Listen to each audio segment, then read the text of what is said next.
तुम्ही ते वायर असताना तुम्ही जर हे केलं चेस्ट कम्प्रेशन तर तुम्हालाही शॉक बसू शकतो.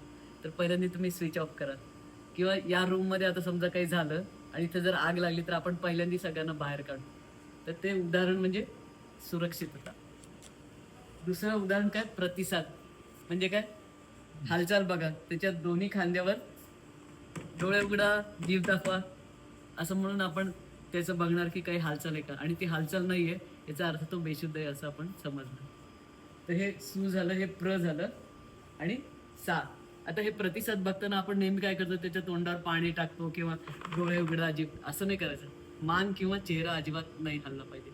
तर फक्त खांद्यावर तुम्ही टॅप करा आणि बघा की तो हालचाल करतोय का.